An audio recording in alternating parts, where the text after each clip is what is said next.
Well, Michael, it is great to have you back on the podcast. We were just chatting before, and I said, you were here a couple months ago. Yeah. It was over 6 months ago. 6 months. I could not believe it. Which is crazy. I think you maybe have been back here since Absolutely. then, but not on the podcast. Yeah. And I'm delighted to be back. So here in front of me, you just posted this on social media just like about a week ago because this book just came out. A new book. Brand new book, and it has your name on it. Oh, what? Yeah. That's my book. Yeah, it I is. wrote a book. It is. That's amazing. Yeah. So I'm hoping that we can talk about it today. And I know Yeah. you alluded to it a little bit in the last session that we did, but since it's been 6 months, there's a lot more things. And obviously you have this book on paper. I joked with you a little bit that I want to write a book myself, but I realized actually it's a lot of work. Yep. It is. It'll keep you off the streets for a little bit. Yeah. So first of all, congratulations. Thank you. But I'm excited to talk about this. Many pastors and leaders out there who are wanting to grow. The last session, if they didn't listen to it already, it was about getting momentum back. Momentum, right? Getting momentum and growing from there. And so kind of building off of what we talked about. For those who don't know, maybe your story of who you are. You coach pastors and leaders all over the world, based in Australia, but in the U.S. quite frequently. You help coach our church, many other amazing, strong churches, been a part of Hillsong in the past and planted your own church. So you have a lot of experience in this area. But when it comes to this book, what would you say for those, and if it feels like a sales pitch, great. I hope it does, right? Like truly, like I'm excited to read this. Let me do a this deal is like, for you. This is like the first copy that you got. We haven't even got our shipment yet. For our staff. We've got a box on the way. Yeah. But all that to say, what would you say to somebody like, okay, Accelerate? There's a picture of a F1 car on the front here. Yeah. What's the book about? The F1 is just a motive that runs through, and really what we talked about last time, momentum. But the question I ask pastors all over the world, and I think I shared last time, we're probably up to about 10,000 hours now with senior pastors and their teams dealing with these very issues. Right. The question I ask pastors all the time is, where is discipleship happening in your church that is intentional, that is strategic, and that is scalable? Right. And Accelerate, though the title says a prophetic and practical blueprint to double your church, it's kind of a Trojan horse, to be honest. Who doesn't want to double their church? Right. And we've seen stacks of churches now double in 18 months and 2 years. And I know that sounds almost fanciful, but it's actually happening. Yeah. And it's not even surprising me anymore. That's the Trojan horse is that. Inside, it's, hey, let's take a journey to become the disciple-making pastors that Jesus wants us to be, and actually that we all want to be. Right. So that's in a nutshell. And it answers those questions. It helps pastors to get a handle on a really intentionalizing their discipleship. Right. Getting strategic about marshalling their resources to that end, and then actually scaling that thing. Right. So that's a nutshell of Accelerate, what it's about. I'm excited to dive into it. And, it's December, and so people are looking into their new year. Yeah. We just had an episode a couple weeks ago about calendar planning and with my dad. I saw that actually. Brilliant. Yeah. Absolutely So brilliant. people, I think they're starting to think about this in a way. Yeah. Okay, how do I plan this out? What are the new initiatives that I need to do? They're looking, okay, Easter's early this year, so how are we going to work on some of those things? So on page, people don't have the book in front of them yet because it's so new, but on page 50, you have these kind of buzz like topics: fix your nets, fill your funnel, fuel your multiplication, flex your capacity. Yep. Take us through those quickly, and then we'll all kind of poke and prod and get to more questions from there. In the same way, bouncing off Dad's Pastor Rob, the session he did on calendar. Yeah. It's like you could look at him and say, man, he lives up here, and 500 missionaries being sent to the field, and $10 million plus giving to missions every year, and 9 campuses or whatever we got right now. But actually, a lot of the working of that, doing that and not going crazy, happens in the nuance of the calendar. Right. It's true. And so we can talk about, let's multiply, let's get momentum, let's make disciples like there's no tomorrow. But actually, the nuance of that comes down to some of those really basic things. What we've endeavored to do is take concepts that everyone would understand and dial them in, so that they actually get traction on the ground. So fix your nets is really a capacity issue. You know, Luke 5, where they've been fishing all night. Jesus has been teaching from their boats and says, hey, fellas, who are fishermen and I'm not, cast your nets into the deep. You know, go out and cut. And they're like, okay, Jesus, you know, like this is our job. You can hear the internal narrative without too much trouble. Right. And nevertheless, at your word. So they let down the nets. And of course, fish come from everywhere. You know, it's like Jesus, like whistling. You know, is the fish whistler, and they just come from. And either heaven's math was out that day, or Jesus was making a point, because he knew the capacity of the nets. So more fish came than the nets could contain, to the point where it nearly started sinking the boat. So called on their partners, nearly started sinking both boats. What's he doing there? I don't think the math was the problem. Right. He was saying, my capacity to pour out is only limited to the capacity you give me to work with. Wow. And so fixing your nets, and there's a number of examples in Scripture where they're cleaning the nets, mending the nets, pulling the strands together, is about that. And really we're talking about like radical guest engagement, like bright red carpet being rolled out to guests. And we talked last time about, Jesus rocks up in a pair of, 501s and a white T-shirt and dreadies. And he has, Marge and Bob with him, and says, hey, guys, welcome, team. I got Marge and Bob today. Could you look after them for me? Heaven's active. Right. In the lives of people. Right. And then really nailing whatever your version of growth track is, so that it's highly contagious, highly effective, highly connective. So that's the whole fix your nets. And fill your funnel is about, and this is one of my favorite parts, is about releasing the body. And I'm just going to translate. Fill your funnel is what he said for those who don't speak Australian. Fill your funnel. How do you say it? I'll try. Fill your funnel. Fill your funnel. Yeah. Just if people were. That's the next one. That's the next one. You can be my interpreter, my interrupter anytime you like. So the fiction nets is about capacity. Fill your funnel is about, I think, nailing the greatest latent potential of the Church of Jesus Christ today, and actually every day, and that is the mobilizing of the body of Christ.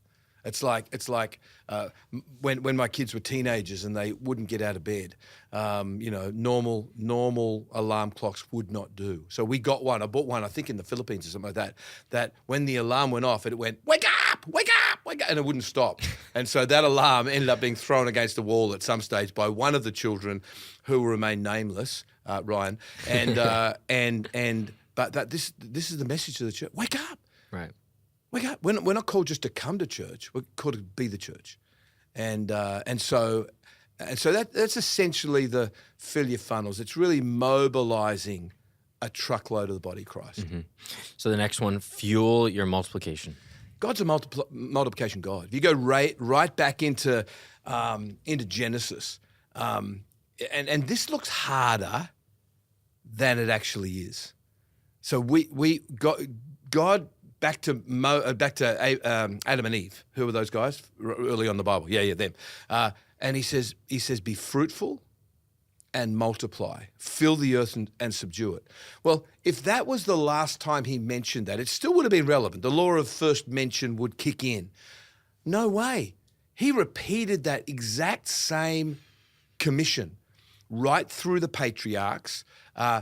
King David, Joseph way back before that, Noah, and then of course Jesus came, and he was doing that thing. He was building his disciples, and then of course when the Holy Spirit came, we see the book of Acts, and Acts 2, Acts 5, Acts 6 is really the climax in some ways of that particular principle, where Acts 6 verse 1 says the disciples started to multiply. Right. And so fueling your multiplication is really about getting back to the multiplication strategy of God, the reproductive strategy of God, where every person is not just exercising the ministry of the butt, You say, what?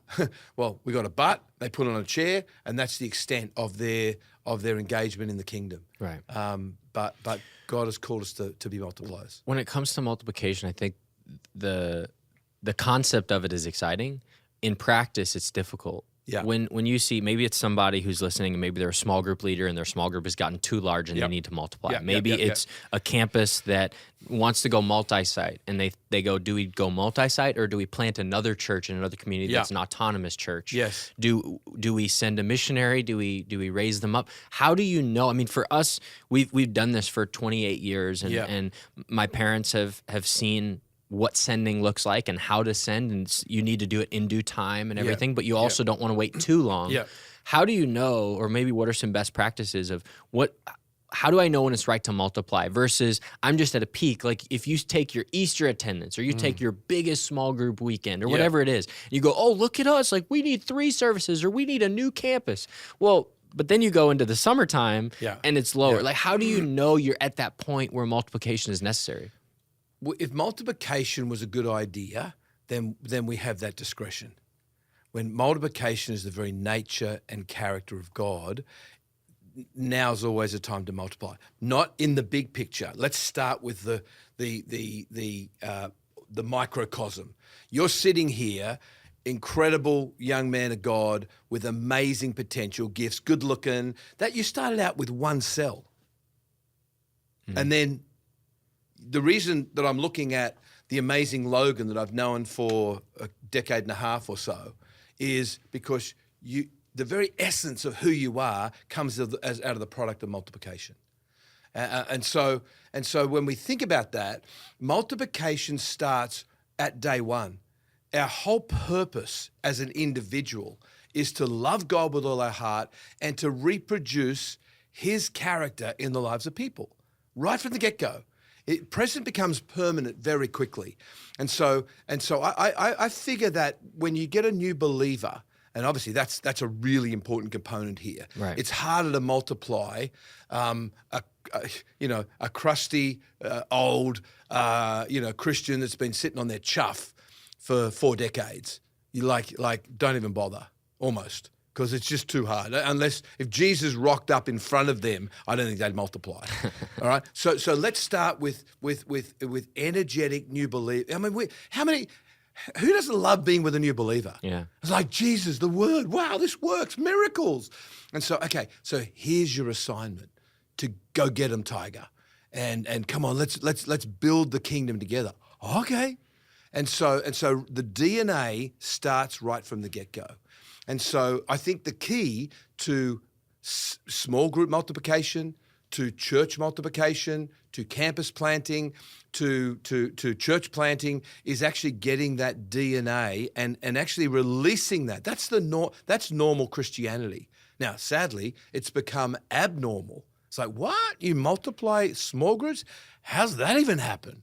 Whereas actually, if we get a conviction in our gut that there is no other way, then that will spill out. Now, to some of the nuance of some of your other parts of that question, sorry, before I leave that, multiplication best happens in the context of a small group.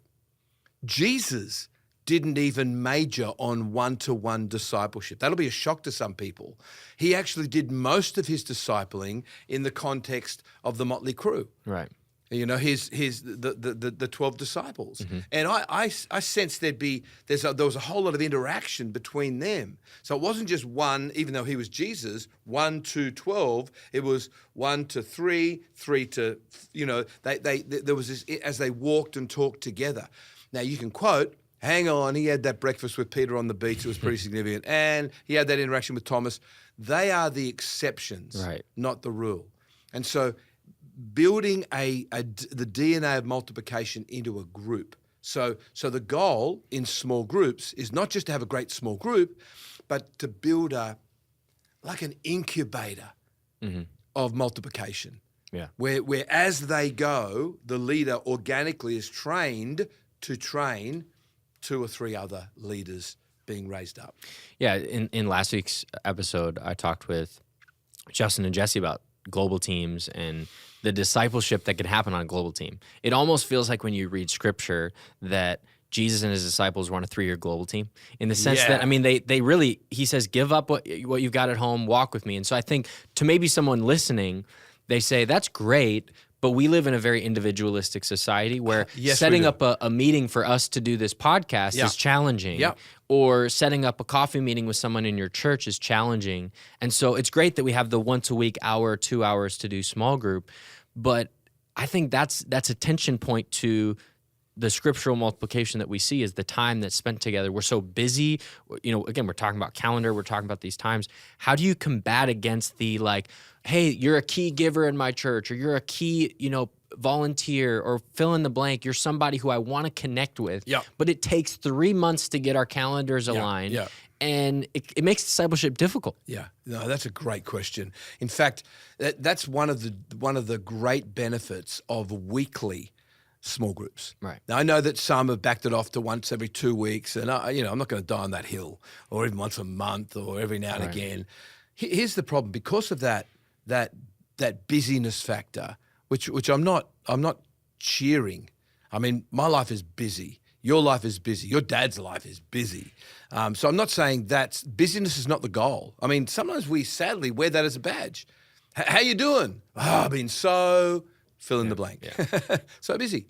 And that's why small groups are so important. If people can carve out that hour, what'll happen in that group? Just maybe an hour and a quarter. Like, don't let it go on too long. Most groups go on way too long. Right.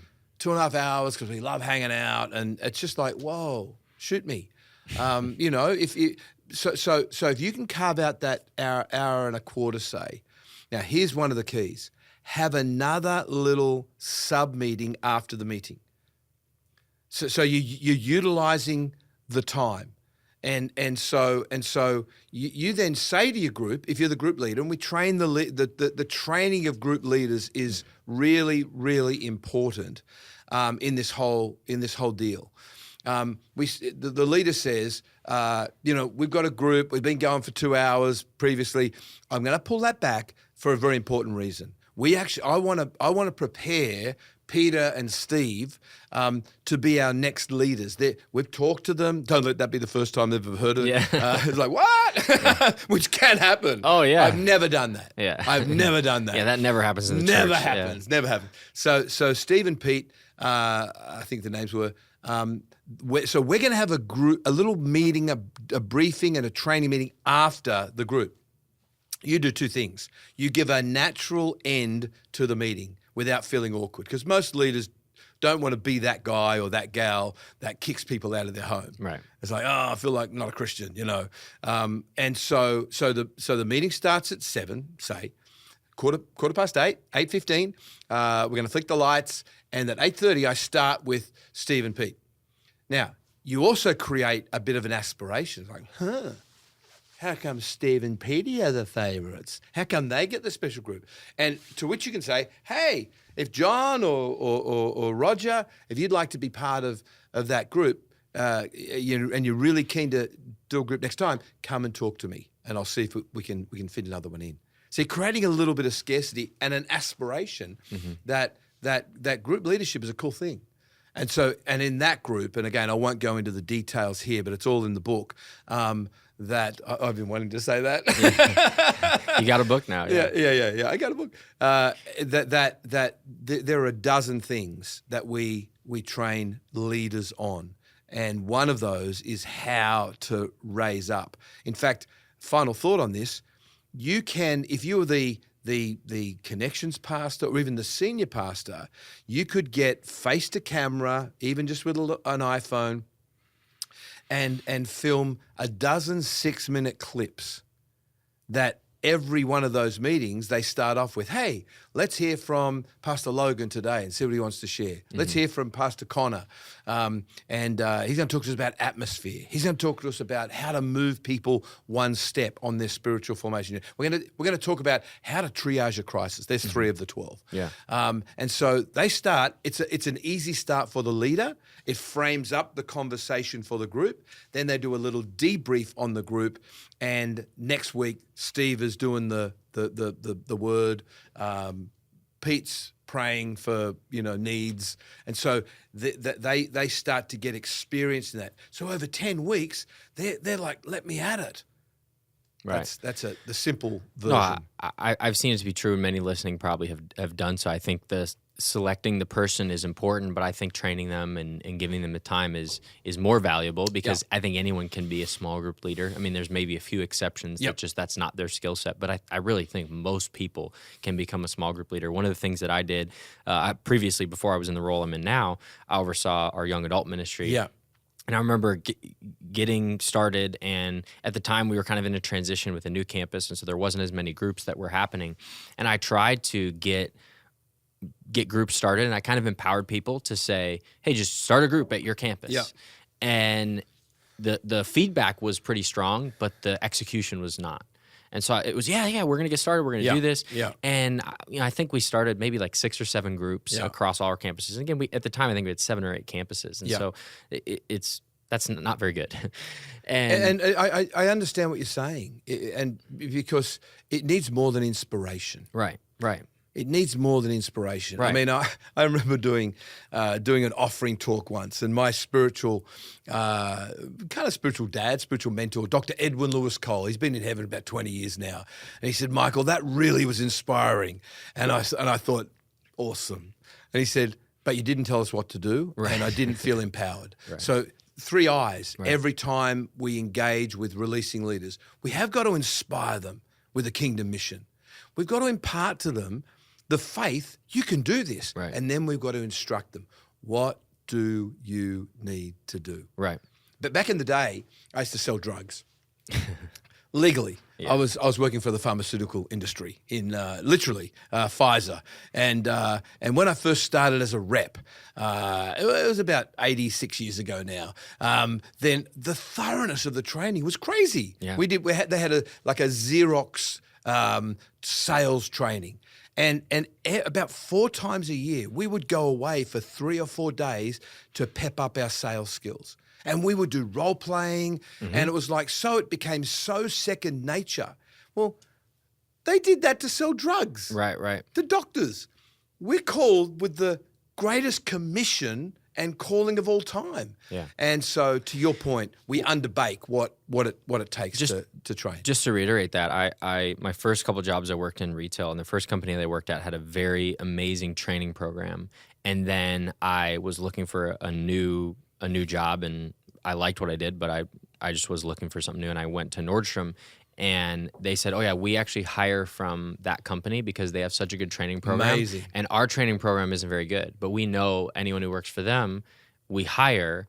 And it was just interesting that I think sometimes we undervalue that. But also, I think we treat ourselves as churches like the Nordstrom a lot, where we're like, well, we just hire from we find all the other people from the other churches. And it's like, well, that's not a good idea. Yeah. But then, if you're going to actually disciple new Christians, which I truly think, not being facetious, I really think that's what most people listening, they want to reach more people. Absolutely. They want the new converts that are coming. Yeah. But with that, you then need training. And what changed it for me when leading in young adults was I started being way more intentional. I said, I'm going to stop trying to be so inspirational and try to be this guy who's everyone loves and everything, and actually just give them the pathway to do. And so I started pouring into my leaders, and in 2.5 years, we went from, I think, 6 or 7 groups that were meeting weekly to 47 groups that were meeting weekly. Yeah. And then I had different coaches that were over different areas, and I would meet with those teams, and we actually would create a curriculum that people could go through. Brilliant. And videos that they'd watch. They would watch 6 minutes from me as the young adult pastor, and then they would have the ability to lead. And I'm not saying it was a perfect strategy, but what I saw is pouring into and taking care of leaders. I think at times as a pastor, maybe even the lead pastor of the church or the connections pastor who's in charge of small groups, they feel like they have to do all these different things to inspire the people and get everyone excited. When most people in business go, I just need you to tell me what to do. Tell me what to do. Just tell me what to do. How long should my small group be? Should it be 75? Great. Yeah. How should I end my small group? Here's 3 ways to end your small group. Yeah. Perfect. Just you mentioned one. And it's not that our small groups are meant to be practical in nature. They're meant to be transformational. They are. But I think the missing piece is, as the pastor, you can be transformational in the small group you lead, yeah. but you can't be as transformational, or maybe can't even be transformational if you're not leading the group. Yeah, that's right. You can be transformational in the life of the leader, but that's the empowering point. Yeah. If you don't empower them to be or to help transform the people in their group with all the practical steps, then they're going to be stuck on the practical side and not stuck on the transformational. It's the same with church services. It's the same with launches. It's like people oftentimes, I think, they try to be so inspirational and transformational and charismatic that people go, just like your mentor said to you, hey, that was a great moment. The first time, I've shared this before, but the first time I received offering. I had ever received offering before as I became our young adults pastor. I forgot to receive the offering.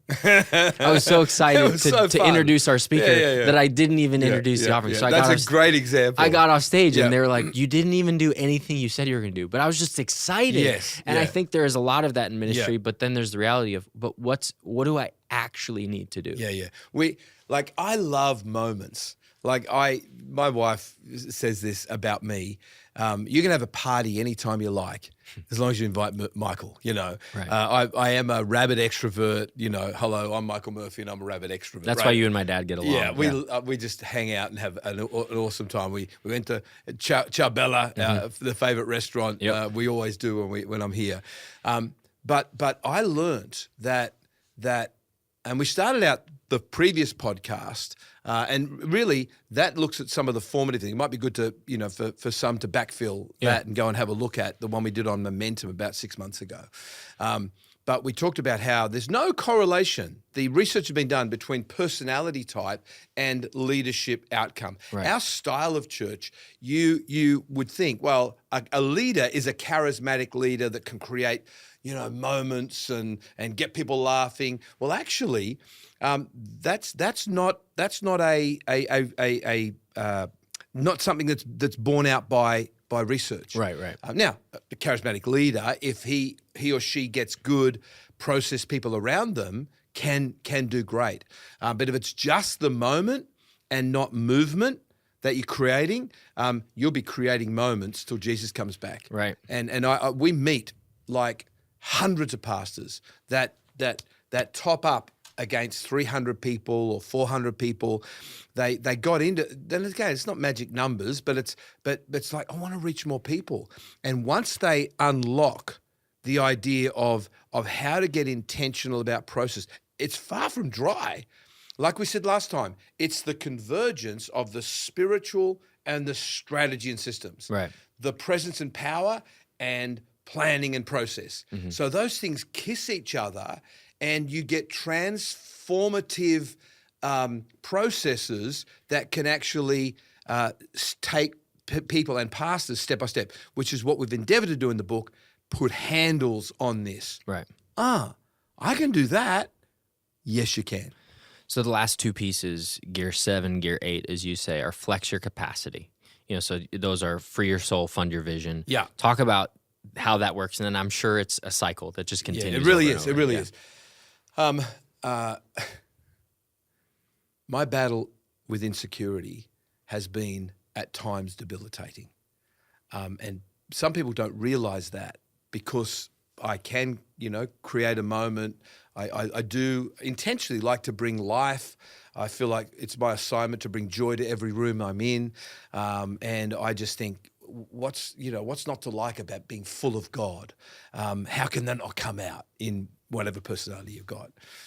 But on the inside, I'd say, Logan, for the first 15 years, been in ministry now nearly 40 years, I was racked with debilitating insecurity at times, and it locked me up. And so I would dance to the tune of whoever was playing, particularly someone in authority. The desire to please my leaders at times was just scary. And so what happens when that is the case? And I'm talking about freeing your soul. God didn't have all of me. God had all of me through the filter of, I really want to please them. I really want to please them. Even the idea as a pastor, I'm a pastor that's learnt to be a strategic leader.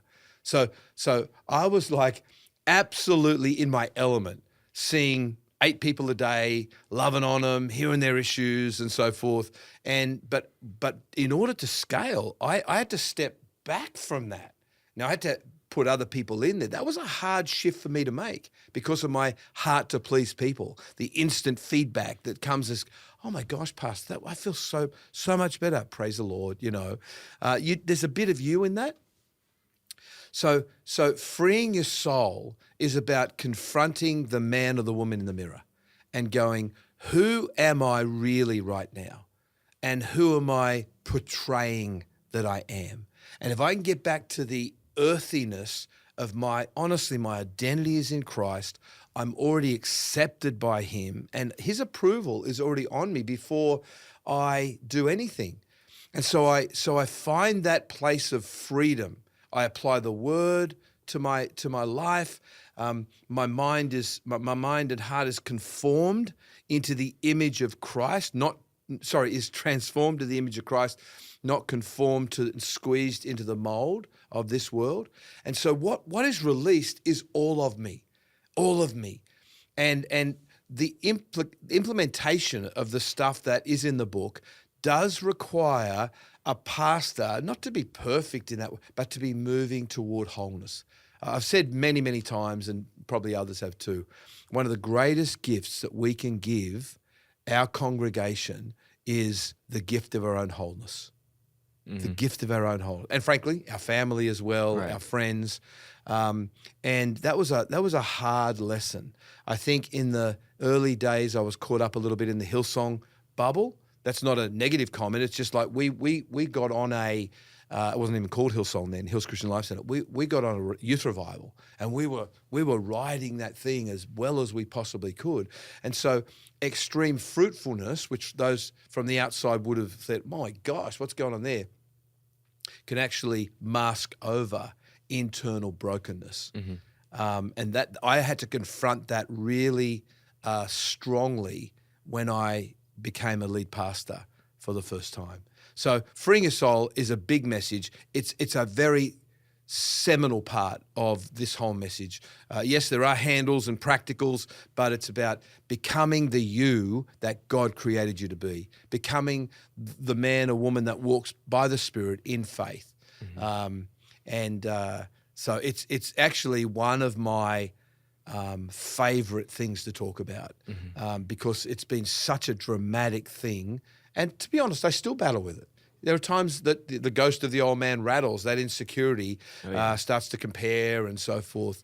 But I'd say, there's been significant ground gained in that area over the last 20 years or so.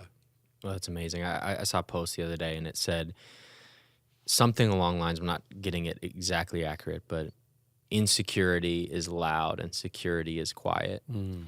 And I think it's true for a lot of people, but I think that maybe if I could expand on it,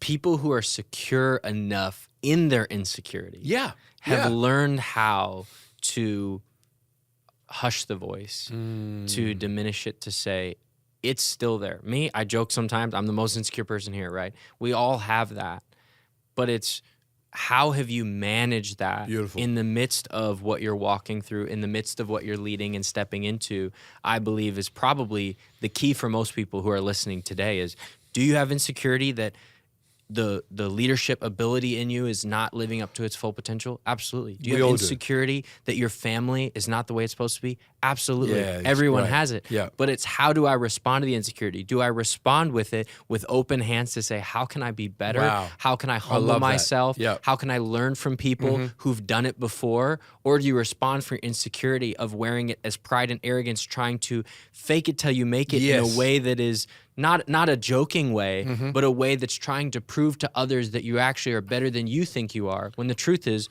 we're all equal. Yeah. But everyone's doing different things with the gifts that God has given them. So I think that a reminder for people who are listening that you walk through it, I walk through it, everyone walks through it. There's no leader that I've met at any level that I've ever heard that says, I'm fully secure in what God has called me to do. Yeah, yeah. Because I don't think if you're fully secure in what God's calling you to do, then you're probably not being obedient. Because if you read the Bible, every single person, they talk about that. So I think it's so true, and it's freeing for so many people. My very good friend, one of my heroes actually, he's just fought the fight of his life with it's very public, cancer, and God is just doing amazing things. Paul de Jong in New Zealand, he wrote a book called Isolating Insecurity, and the tagline is "Isolate insecurity before it isolates you." Yeah. And you're right. If you take the road of pretend, the road of facade, and for some reason think this is not okay to share, then you're not helping others, but you're actually putting yourself on a pedestal. That same spiritual mentor, Dr. Ed Cole, he used to say, a pedestal is as much a jail as any confined space. And when we're prepared to share our vulnerabilities, we actually take ourselves off the pedestal. Religion, a kind of old school religion, the pastor is like, man, I can't show my vulnerability. And it's a sick place to be. Whereas you're absolutely right, Logan. When we're prepared to own our stuff and say, Jesus, I am insecure. I am broken, but I am being conformed into your image. You see me whole, but I'm walking that out on a daily basis. So that's what free your soul is really all about. And then the next section is fund your vision. It's the last section, not because it's the most important or all roads lead to money, but because for many pastors, it's a bane. It's a pain. It's a real frustration in their lives. In tough times, paying the bills, taking responsibility for team members, for the cost of facilities, and I would say pastors possibly lose sleep over that more than anything else. But even if you're doing well, and you've got any sense of vision, there's always a vision gap. And so it's like, yeah, the money's here, but I'd love to be able to plant that new campus. I'd love to be able to refurb the building. I'd love to be able to send 10 missionaries, but I can't right now. So we go into very practical detail, and River Valley, your dad is this has become part of his life message with the generosity accelerators. In fact, we were up in London together the other day. Yeah, you were with my dad, yeah. And they, UK want it. I think there's a buzz over in Holland that want it. We're going to fix some stuff up down in Australia. So this thing, shout out to all the kingdom builders. This thing's going global. Yeah. And it's so ripe for right now. So we talk about some of the nuance of, like, again, really practical. Well, yeah, kingdom builders. So do I do just a kingdom builders breakfast once a quarter? No. We talk very, very detailed in how to really bring that home. Yeah, well, thank you. And obviously the book is out and people can find you at Leadership. Where would you send people to the book? Where should they go? Real simple.